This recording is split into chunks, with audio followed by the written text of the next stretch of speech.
Hey guys, and welcome to talking about probability and or.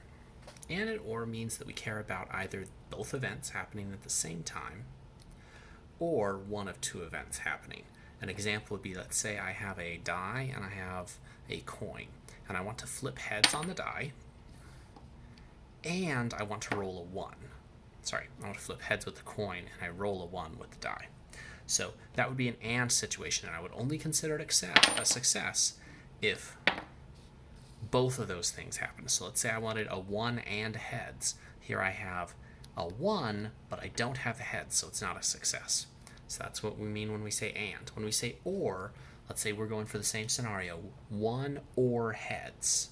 Then that means that this would be a success because we have a heads, and we don't care about the other one because we have at least one of our situations met. Or this would be a success because at least one of our situations is met. We have a 1 or a heads. In this case, we don't have a heads, but we have our 1. And of course, if both are true, that's still true because we have a 1 or a heads. So or is more often true than and. Now, another thing we need to consider when we're considering two different events is this concept of independent or dependent events. Independent events, they don't affect each other's outcome. Like, no matter how many times I roll this, flip this coin, or however I spin it or whatever, it's not going to affect how the die rolls. I'm not going to suddenly, I rolled a head, that makes me more likely to roll a 1. No, that's not the case. So they're independent events. They do not affect the outcome of the other. Dependent events do. Like, for example, let's say I was playing Go Fish with my son, and there was a collection of cards in the pot.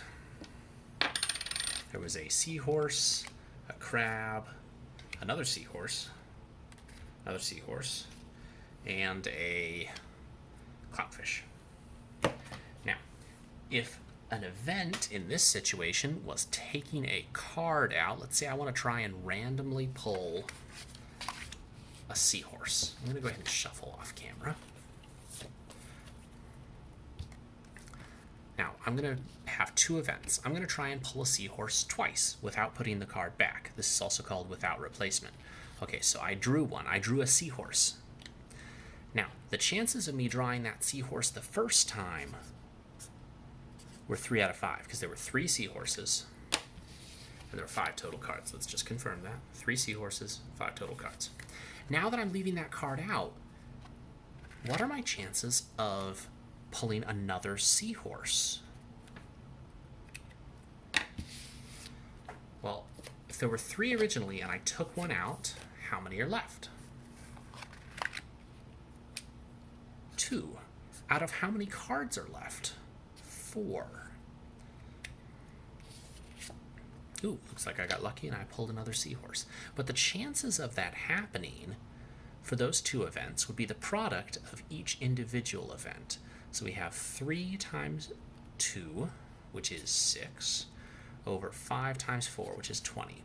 So whenever you have a situation where you have a dependent situation, the outcome of one affects the outcome of the other, and often you don't want to actually get some cards out for every situation. You want to just say, in theory, let's assume the first time we drew was a success. What would be left over for the second time? Now, that's the chances of 2 seahorses.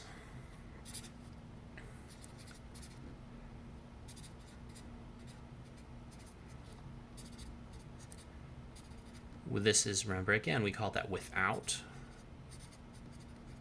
replacement. Now, what if we said with replacement?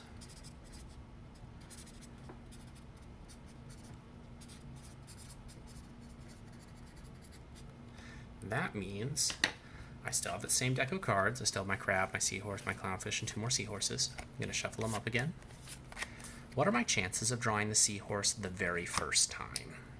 Well, it's still 3 out of 5 because I still have 3 seahorses. So let's say I draw, and I got a seahorse. Now, if it's with replacement, that means I would put the seahorse back in. And I'd shuffle up again, What are my chances of getting a seahorse again? Well, do I still have 3 seahorses and 5 cards? Yes, I do. So that means my chances haven't changed. These are independent events. And I have 9 out of 25. Let's go and see just if I make it. Oop, I didn't get a seahorse that time. How sad. So when you have replacement, like we did with the seahorses here, your odds don't change. The events aren't affecting each other. But when you have no replacement, the events do affect each other. Let's talk about some other events.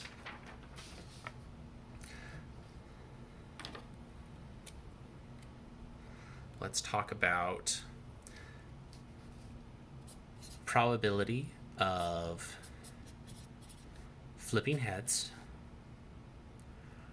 or rolling a 4. Now we should talk about or is a little bit more complicated than and. I guess we never wrote down the rule here. So let's say we have events A and B. Drawing the seahorse first time and drawing the seahorse the second time would be events A and B. When we're looking for the probability of A and B, also written this way, probability of A and B, that's the symbol for and, you multiply the probability of A times the probability of B.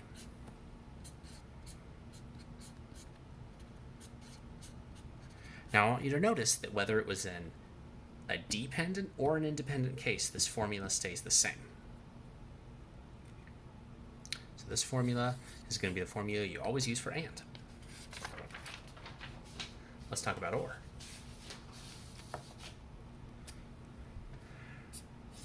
Probability of A or B,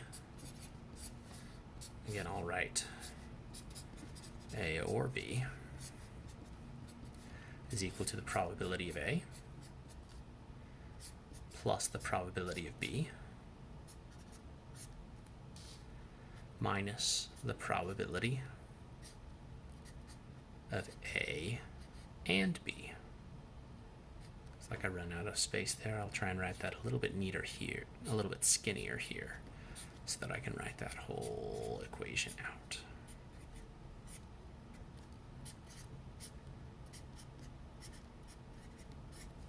So we're going to have to use that equation we just came up with in order to solve this problem.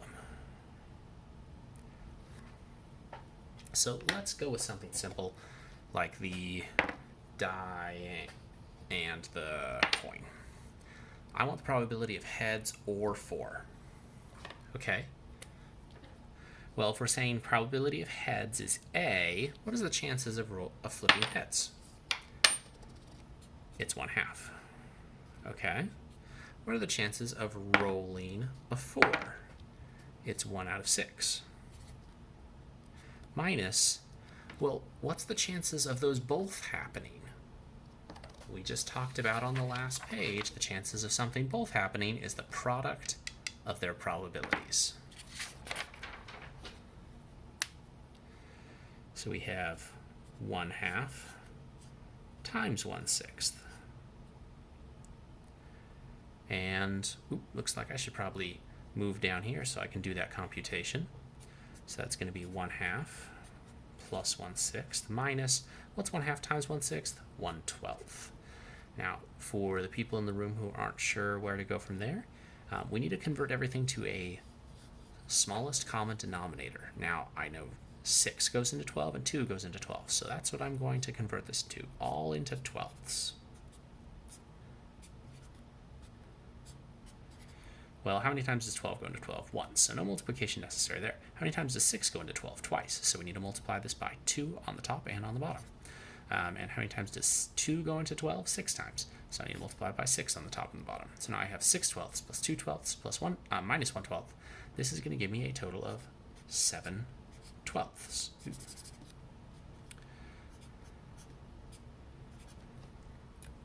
Okay, now this is the theoretical probability.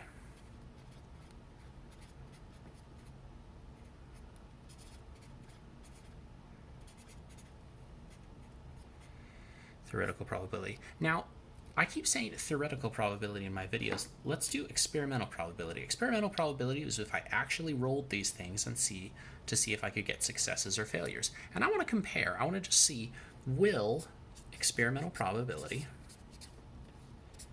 match theoretical? And if you do it enough times, usually it does. Let's see. It said 7 out of 12 times I should be having success. So let's have 12 experiments. Success, failure. Okay.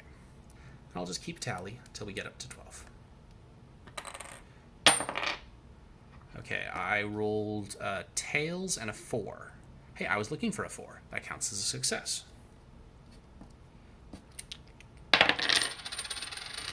Okay, I got a tails and a 5 that time. That's a failure.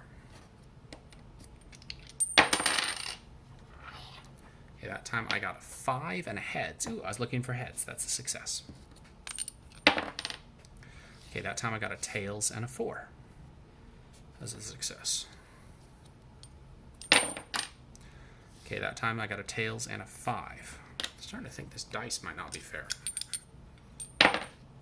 Okay, I got a 1 and a tails. That's a failure. 6 and a tails. That's a failure. Heads and a 6. That's a success. A heads and a 1. That's a success. Tails and a 1. That's a failure. Tails and 3. And tails and a 5. Okay, so it looks like my experimental probability did not match my theoretical probability, and that's okay. Experimental probability and theoretical probability rarely match, but they are close. About half were successes in theory, and in theory, about half were successes. All right, let's do a few more examples.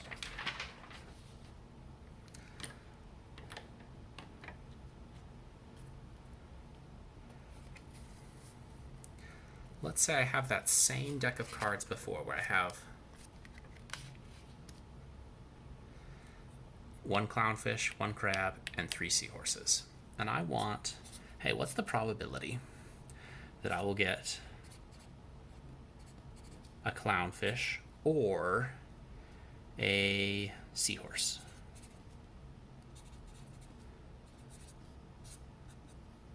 Okay, now,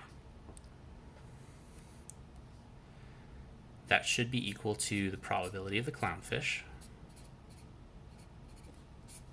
plus the probability of the seahorse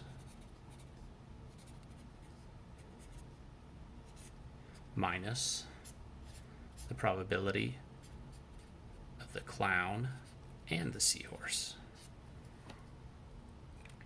Well, what's the probability of the clownfish? We got 1 out of 5. Okay, fair enough. What's the probability of the seahorse? We have 1, 2, 3 out of 5. And then we might think, ooh, let's multiply those to get what we need to subtract.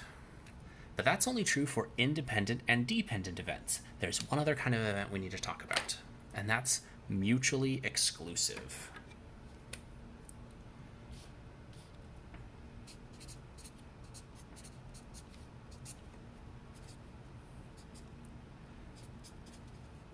Mutually exclusive means that the probability of those two things happening is impossible. Whenever something is impossible, the probability is 0. Now, is this a mutually exclusive situation? If I was trying to pull one card, could I pull a clown and a seahorse at the same time? No, I could pull a clown. I could pull a seahorse, but are they ever going to happen at the same time? No, because I'm only drawing one card. So whenever you have a mutually exclusive event, you subtract 0. And then we can go ahead and say a 1/5 plus 3/5 minus 0 equals 4/5 for our answer. All right, so today we've talked about independent events. Those are events where the outcome of one does not affect the other. Dependent events, where the outcome of one does affect the other. And mutually exclusive events, where the outcome of one means that the other is impossible, and they can't happen at the same time. So, hope you enjoyed this video. Good luck.